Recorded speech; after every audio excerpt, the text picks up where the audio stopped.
ஹேலோங்க actually இந்த ஸ்டோரியோட part 6 தான் பார்க்க போகிறோம்.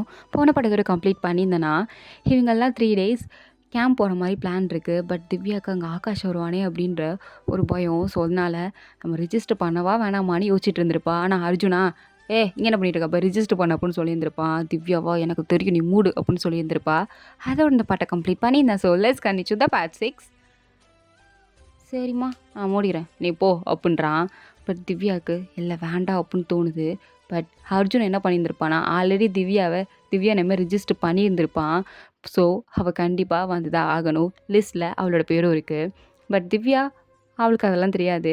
நம்ம ரிஜிஸ்டர் பண்ணல, ஸோ நம்ம போக வேண்டாம் அப்படின்னு சொல்லி கிளாஸில் வந்து உட்காந்தா ஃபைனல் லிஸ்ட் அதுக்குள்ளே ரெடியாகி வந்துச்சு போல். ஸோ அவங்க கிளாஸ் டீச்சர் எல்லா நேமும் ரீட் பண்ணுறாங்க. திவ்யா நேமும் இருக்குது. அவ்வளோ ஷாக்காகி, மேம் நான் ரிஜிஸ்டர் பண்ணவே இல்லை. என்ன திவ்யா சொல்கிற? நீ ரிஜிஸ்டர் பண்ணாமல் எப்படி உன்னோட நேம் ரிஜிஸ்டரில் வரும்? பட் நாங்கள் கன்ஃபார்ம் பண்ணிட்டோமே, நீ கண்டிப்பாக வந்து தான் ஆகணும். மேம் இல்லை அது no more questions, 3 days camp, நீ வந்து தான் ஆகணும். ஓகே ஓகே மேம் அப்படின்னு சொல்லிட்டு அமைதியாக உட்காந்துட்டா. நம்ம தான் பேரை கொடுக்கவே இல்லையே, யார் கொடுத்துருப்பா அப்படின்னு உட்காந்து யோசிச்சுட்டு இருக்கும்போது பக்கத்தில் இருக்க அர்ஜுனா அப்படியே நைஸாக வில்லத்தனமாக சிரிக்கிறான். பின்னாடி இருந்து கார்த்திக் சொல்கிறான், மச்சான் மச்சான்னு. என்னடா நீ தானே அவன் நேம கொடுத்த? இல்லையே. பொய் சொல்லாத. நீ உன் நேம சொல்லிட்டு அடுத்து அவன் நேம சொன்னதை நான் பார்த்தேன். பார்த்துட்டியா? ம். அப்புறம் என்ன மெத்தி கேட்குற? பொத்திட்டு இருக்க வேண்டியதானே, அதான் தெரிஞ்சிருச்சுல பொத்து அப்படின்னு சொல்லிட்டு திரும்பி உட்காடுறான். திவ்யா இவங்க 2 பேரும் குசு குசுன்னு பேசுகிறத பார்த்துட்டு, டேய் நீ எதுவும் ஆமாம் நீ தான் வேலையை பார்த்துட்டு போன்னு சொல்லிட்டியே, அதுக்கப்புறம் நான் எதுக்கு போய் சொல்ல போகிறேன், எனக்கு என்ன தேவையா அப்படின்றான். எனக்கு என்னமோ இவன் மேலே தான் சந்தேகமாக இருக்குன்னு திவ்யா அவனையே தான் குறுகுறுன்னு பார்க்குறா. அவனும் எனக்கு மேட்ச் இருக்குது அப்படின்னு அங்கே நினச்சி போயிட்டான். ஸோ நெக்ஸ்ட் டே ஃப்ரைடே இன்றைக்கி தான் இவங்க கேம்புக்கு வந்து போகிறாங்க. ஸோ எல்லா ஸ்டூடெண்ட்ஸும் எப்போயுமே யூனிஃபார்மில் தானே எல்லாரையும் பார்த்துப்பாங்க. ஸோ இன்றைக்கி எல்லோரும் அன்யூனிஃபார்மில் வந்திருக்காங்க. பிகாஸ் கேம்ப் போகிறதால அங்கே 3 லக்ஸூரியான ஒரு பஸ் வந்து நின்றுட்டுருக்கு. ஸோ எல்லா ஸ்டூடெண்ட்ஸும் அப்படியே செல்ஃபி எடுத்துகிட்டு அப்படியே என்ஜாய் பண்ணிகிட்டு இருக்காங்க. பட் திவ்யா மட்டும் எதுவுமே பண்ணாமல் அப்படியே சைலண்ட்டாக நின்றுட்டுருக்கா. பிகாஸ் அவளுக்கு இந்த டூர் வர்றதுக்கு விருப்பமே இல்லை. பட் இப்போ வந்து தான் ஆகணுன்ற ஒரு சுச்சுவேஷன். ஸோ அவளுக்கு லைட்டாக எக்ஸைட்டிங்காக தான் இருக்குது. நம்ம 3 டேஸ் அப்பா கூட இல்லாமல் தனியாக போய் ஸ்டே பண்ண போகிறோம் அப்படிங்கிறத நினச்சி ஹாப்பியாக இருக்குது. பட் அவள் ஆகாஷை தான் தேடுறா. அவன் எங்கே இருக்கான்னு. பட் கண்ணு கெட்டின தூரம் வரைக்கும் ஆகாஷ் தெரியவே இல்லை. இவளும் ரொம்ப தூரம் ட்ரை பண்ணியிருந்திருப்பா எங்கே இருக்கான் அப்படின்னு. எல்லா ஸ்டூடெண்ட்ஸ்கிட்டேயுமே தள்ளி தள்ளி தள்ளி தள்ளி சர்ச் பண்ணியிருந்திருப்பா. பட் அங்கே ஆகாஷ் இல்லை. ஒருவேளை வந்திருக்க மாட்டானோ அப்படின்னும் திங்க் பண்ணுறா. பட் இருக்கிற எல்லோரும் செம்ம என்ஜாய் பண்ணிகிட்ருக்காங்க. இப்போ தான் அர்ஜுன் வரான். வந்து திவ்யாவை பார்த்ததும் அவனால் கண்ணை அவகிட்டேருந்து எடுக்கவே முடியல. இத்தனை நாள் யூனிஃபார்மில் பார்த்துட்டு இன்றைக்கி அன்யூனிஃபார்மில் பார்க்கும்போது she look very cute and like angel. So அதனால் அவளையே கண் இமைக்க முடியாமல் பார்த்துட்ருக்கும்போது கார்த்திக் வந்து, நான் மச்சான் திவ்யாவே பார்த்துட்ருக்க, நீ பார்க்குறத பார்த்தா அவன் மேலே உனக்கு இன்ட்ரெஸ்ட் இருக்கு போலே, அதான் தெரியுதுல இருக்குன்னு. அப்புறம் என்னடா வாயை மூடு. தெரிஞ்சுட்டே என்கிட்ட வந்து இப்படிலாம் கேட்காத மச்சான். சீரியஸ்லி பாரு எவ்வளோ க்யூட்டாக இருக்கா. ஆமாம் மச்சான் எனக்கு கூட க்யூட்டாக தான் தெரியலா, செருப்பு பிஞ்சிரும் அப்படின்னு சொல்கிறான். ஸோ மேம் வந்து அலௌன்ஸ் பண்ணுறாங்க, ஸ்டூடெண்ட்ஸ் எல்லோரும் பஸ்ஸில் ஏறுங்க, 11th ஸ்டூடெண்ட்ஸ் நீங்கள் இதில் ஏறுங்க, 12th இதில் ஏறுங்க அப்படின்னு சொல்லும் போது எல்லா ஸ்டூடெண்ட்ஸும் அவங்களுக்கான அலாட் பண்ண பஸ்ஸில் தான் ஏறுறாங்க. ஆக்சுவலி சீட்டிங்குமே மேம் வந்து ஆல்ரெடி அலாட் பண்ணியிருப்பாங்க, சார்ட்டில் பிரிண்ட் ஆகிருக்கும். பட் கார்த்திக் என்ன பண்ணுறான், அவனுக்கு வந்து ஆக்சுவலி ஃப்ரண்ட் சீட் தான் கொடுத்துருப்பாங்க. ஆனால் அவன் அது வேண்டாம் அப்படின்னு லாஸ்ட் சீட்டில் போய் உட்காந்துக்கிட்டு இருக்கான். அதுவும் வர யாரையும் நான் இங்கே தான் உட்காருவேன், நீங்களும் அங்கிட்டு போங்க அப்படின்னு துரத்தி வர விட்டுட்ருக்கான். அவனுக்கு அந்த சீட்டு தான் ரொம்ப பிடிச்சிருக்கு போல, எனக்கு இந்த சீட்டு தான் வேணும் அப்படின்னு யாரையும் வர விடாமல் அங்கே உட்காந்துருக்கான். திவ்யா அவளுக்கு அலாட் பண்ண சீட்டை போய் உட்காந்துக்கிட்டா. பட் மேம் வராங்க, வந்து பார்த்து, கார்த்திக் இது என்னோட சீட், முன்னாடி போ. மேம் நான் இதில் உட்காந்துக்கிறேன் மேம், நீங்கள் முன்னாடி போங்க மேம்.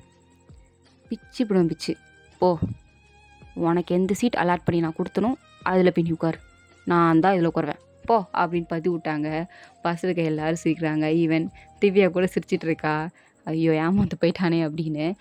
இப்போ தான் அர்ஜுன் அப்படியே பஸ்ஸுக்குள்ளே வரான். வந்து அவனோட சீட்டிங்கை பார்த்தா 28ன்னு போட்டிருக்கு. 28ஆ? அப்போ 27 யாருன்னு பார்த்தா அது திவ்யா தான். அர்ஜுன் அப்படியே நக்கெல்லாம் சிரிச்சுட்டே, யூனிவர்ஸ் எதுக்கு என்ன அவ கூடயே நீ கோர்த்து விட்ற, எதையும் நான் முடிவு பண்ணுறதில்ல, நீ தான் முடிவு பண்ணுற, நடக்கட்டும் நடக்கட்டும் அப்படின்னு நேராக திவ்யா பக்கத்தில் போய் உட்காடுறான். திவ்யாவா, யூனிவர்ஸ் ஏய் எனக்கு எப்போ பாரு தப்பு தப்பாகவே பண்ணுற நீ எனக்கு பிடிக்காதையே பண்ணிட்டுரு அப்படின்னு அவன் மனசுக்குள்ள நினைக்கிறா. பஸ்ஸில் இருக்க எல்லாரும் இவங்க 2 பேரும் ஒன்றா உட்காரத பார்த்ததும் அப்படியே ஒரு மாதிரி காசிப் பேசுகிற மாதிரியே பேசி சிரிக்கிறாங்க. திவ்யாவுக்கு அப்படியே எரிச்சலாக இருக்குது சை அப்படின்னு உட்காந்துக்கிட்டு இருக்கா. பட் அப்படியே பஸ்ஸோட ட்ராவல் ஸ்டார்ட் ஆகுது. இருக்கிற எல்லா ஸ்டூடெண்ட்ஸும் ஸ்கூல் ஸ்டூடெண்ட்ஸ் இல்லையா, ஸோ இந்த மாதிரியெல்லாம் ட்ரிப் போகும்போது ஜாலியாக என்ஜாய் பண்ணிட்டு போகிறாங்க. ஒரு ஸ்டூடெண்ட்ஸும் வந்து பாட்டு பாடிட்டு இருக்காங்க. அர்ஜுன்லாம் ஏதோ ரேப் சாங் பாடுறேன்லாம் பாடுறான். திவ்யாவுக்கு காது வலிக்குது. எதுக்குடா கத்துற, ஏய் இதெல்லாம் ஃபன் வா அப்படின்னு அவளை டான்ஸ் ஆட கூப்பிட்டா அவளா எனக்கு இதெல்லாம் இன்ட்ரெஸ்ட் இல்லை அப்படின்னு உட்காந்துருக்கா. ஆனால் இங்கே இருக்கிற எல்லாரும் நல்லா டான்ஸ் ஆடுறாங்க. திவ்யாவுக்கு அதை பார்க்கும்போது ஹாப்பியாக இருக்குது. அதை பார்த்துட்ருக்கா. ஸோ கொஞ்ச நேரம் கழிச்சு திவ்யாவுமே டான்ஸ் ஆடுறா அவளோட கேர்ள்ஸ் ஃப்ரெண்ட்ஸ் கூட. ஸோ அதை அர்ஜுன் அப்படியே ஆசையாக பார்த்துட்ருக்கான், நல்லா ஆடுறாள அப்படின்னு. பட் திவ்யா அவள் பார்க்குறான்னு தெரிஞ்சதுமே அங்கிட்டு திரும்பி ஆடிக்கிட்டு இருக்கா. கொழுப்பெடுத்தவ செய்கிற சோழியை பாரு அப்படின்ற மாதிரி தான் அர்ஜுன் பார்க்குறான். ஸோ கொஞ்ச நேரம் கழிச்சு கார்த்திகா, காய்ஸ் லிசன், எனக்கு தெரியும் இன்னும் கொஞ்சம் ட்ராவல் இன்னும் தூரம் போகணுன்னு. ஸோ அதனாலே உங்களுக்குலாம் போர் அடிக்கக்கூடாது. நானே ஒரு சாங் ரைட் பண்ணி வச்சுருக்கேன். என்னோடய சாங் இருக்கிற எல்லா சிங்கிள் பீப்புள்ஸ்க்குமே அந்த சாங் நான் டெடிகேட் பண்ணுறேன் அப்படின்னு மைக் எடுத்து கத்துன்னு கத்துறான். பாடலை இலவு பாட்டு பாடுற மாதிரி பாடிட்டு இருக்கான். அப்போன்னு பார்த்து பஸ் டிரைவர் பிரேக்கப்போட தொப்பக்குடின்னு முன்னாடி போய் உருண்டு போய் விழுகிறான். இருக்கிற எல்லாரும் செம்மையாக சிரிக்கிறாங்க. திவ்யா கொண்டு சிரிக்கிறா. பட் அப்போ அர்ஜுன் திவ்யா சிரிக்கிறதே பேன்னு பார்த்துட்ருக்கான். அப்போ திவ்யா அவனை பார்த்ததும் சிரிப்பை கண்ட்ரோல் பண்ணிட்டாளா. அகேன் நீ இதை தான் பண்ணுற, என்ன பண்ண, க்யூட்டாக சிரிக்கிற, எனக்கு நீ மறுபடியும் சிரியேன் அப்படின்னு கேட்குறான். உடனே திவ்யாவை மூஞ்சி திருப்பிக்கிட்டு வேலையை மட்டும் பார் அப்படின்றா. ஸோ அப்படியே எல்லாம் டான்ஸ் ஆடி பாட்டு பாடி டயர்டாயிட்டாங்க. ஸோ இதுக்கு மேலே முடியாதுப்பா அப்படின்னு எல்லோரும் அப்படியே தூக்கத்தில் தூங்கி போயிட்டாங்க. பஸ்ஸு அப்படியே ட்ராவலாக போயிட்டுருக்கு. ஈவன் மேம் கூட தூங்கிட்டாங்க. பக்கத்தில் இருக்க அர்ஜுனும் தூங்கிட்டு இருக்கான். ஆனால் திவ்யா மட்டும் தூங்காமல் உட்காந்து நாவல் படிச்சிட்ருக்கா. அதுவும் இன்ட்ரெஸ்டிங்காக போயிட்டுருக்கு போல் ஸ்டோரி. அப்போது ஒரு வளைவில் பஸ்ஸு அப்படியே செம்மையாக டேர்ன் ஆகுது. திவ்யாவால் பேலன்ஸ் பண்ண முடியல. அப்படியே போய் அர்ஜுனோட மடியிலே விழுந்துட்டா. அர்ஜுனும் அப்படியே கண்ணை திறந்து பார்க்குறான். இவன் மடியில் கிடக்கிறத பார்த்ததும் என்ன அப்படின்ற மாதிரி ஒரு மாதிரி ரொமான்டிக் லுக் விட்டுட்ருக்கான். ஆனால் அவளா கொஞ்ச நேரம் அவனை பார்த்துட்டு இருந்துச்சு. சாரி, இட்ஸ் ஓகே, நீ வேணா என் ஷோல்டரில் சாஞ்சிக்கோ அப்படின்றான். அதுக்கு திவ்யாவா, இல்லை அதெல்லாம் தேவையில்ல, பஸ்ஸு திடீர்னு டேர்ன் ஆகிடுச்சு, அதனால தான் உன் மேலே வந்து விழுந்தேன், வேறு ஒன்றும் இல்லை அப்படின்னு சொல்கிறா. அர்ஜுனும் வேறு ஒன்றும் இல்லையா அப்படின்னு கிட்ட போய் கேட்குறான். ஒன்றும் இல்லை அப்படின்னு பாட்டுக்கு நாவலை மூஞ்சிக்கு நேரம் வச்சு படிச்சிட்ருக்கா. பட் அர்ஜுனு அப்படியே திவ்யாவே தான் பார்த்து சிரிச்சிட்ருக்கான். ஸோ ஃபைனலி பஸ்ஸு அந்த ஃபாரஸ்ட் கிட்டே ரீச் ஆகிடுச்சு. சில்வர் நேச்சர் கேம்ப் அதோட பேர். ஸோ அந்த கேம்ப்லேருந்து ரீச் ஆகிட்டாங்க. மேம் எல்லாரையும் டீமாக பிரித்து விட்றாங்க.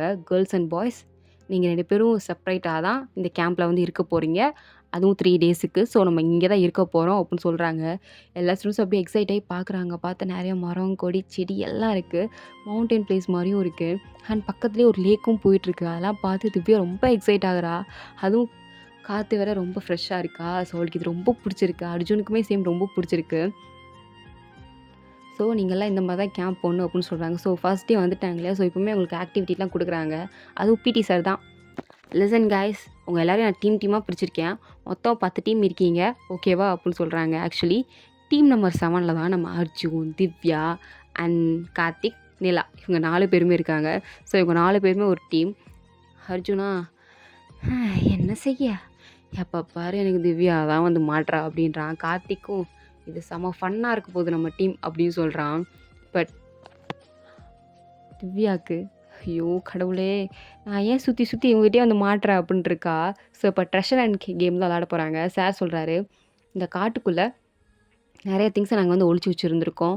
உங்களுக்கு சம்மந்தப்பட்ட இந்த பேனா அண்ட் கண்ணாடி, உங்கள் ஐடிங் கார்டு, இது எல்லாத்தையுமே தான் நாங்கள் மறைச்சி வச்சுருக்கோம். டைன்னு சிம்பிளான திங்ஸ் தான். ஸோ இது எந்த டீம் ஃபர்ஸ்ட் இருக்கிற ஒரு 4 ஐட்டம்ஸை கரெக்டாக கண்டுபிடிச்சி கொண்டு வரீங்களோ அவங்க தான் வின்னர் அப்படின்னு சொல்கிறாங்க.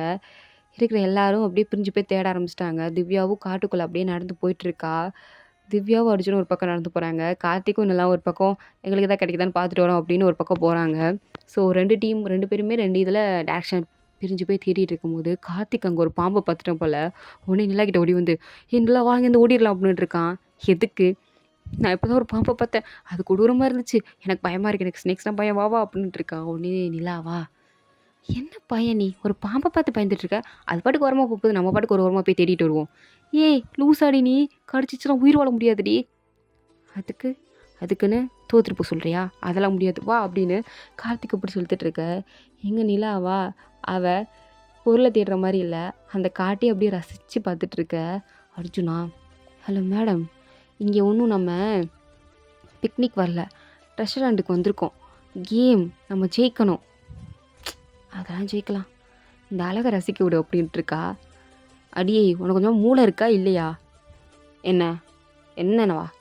நம்ம இங்க பொருள தேட வந்திருக்கோம். அழக ரசிக்கல. அது ரசிக்கிறதா இருந்தா ஓரமா போய் ரசிக்கலாமா? அப்படின்னு திவ்யா கைய பிடிக்கிறான். உடனே திவ்யாவா? ஏய் என்கிட்ட இந்த மாதிரிலாம் பேசுகிற வேலை வச்சுக்காத. நீ ஸ்கூலுக்கே கிங்காக இருக்கலாம். உன் கூட நிறைய பொண்ணுங்க வரலாம். ஆனால் என்னாலலாம் முடியாது. நானும் பார்த்துட்டு தான் இருக்கேன். ஸ்கூல் சேர்ந்ததுலேருந்து நீ என்கிட்ட ஒரு மாதிரி ஃப்ளர்ட் பண்ணிக்கிட்டே தான் இருக்க. நீ நினைக்கிற மாதிரியான டைப் நான் கிடையாது. உன் பின்னாடி நிறைய பொண்ணுங்க சுற்றலாம். ஆனால் நான் அந்த மாதிரி கிடையாது அப்படின்னு சொல்லி அவனோட கையை தட்டி விட்டுட்டு அவள் பாட்டுக்கு நடந்து போயிட்டுருக்கா. பட் இங்கே நடக்கிறது எல்லாத்தையுமே ஒரு ஆள் உட்காந்து பார்த்துட்ருக்காரு. யாருன்னா நம்ம ஆகாஷ் தான். ஸோ ஆக்சுவலி அவனுமே இந்த கேம்புக்கு வந்திருக்கான். பட் திவ்யா கண்லேருந்து மறைஞ்சு மறைஞ்சு வந்திருக்கான். ஸோ சீக்ரெட்டாக இவங்க 2 பேரையும் வாட்ச் பண்ணிகிட்டு இருக்கான். பண்ணிட்டே இந்த டீம் எப்படி ஜெயிக்க போகுது பார்க்கலாம். டீம் எப்படி ஜெயிக்குதுன்னு. பட் திவ்யா நீ மாறவே இல்லை, அப்படியே தான் இருக்க அப்படின்னு சொல்கிறான். இதோட இந்த பாட்டு வந்து கம்ப்ளீட் ஆகுது.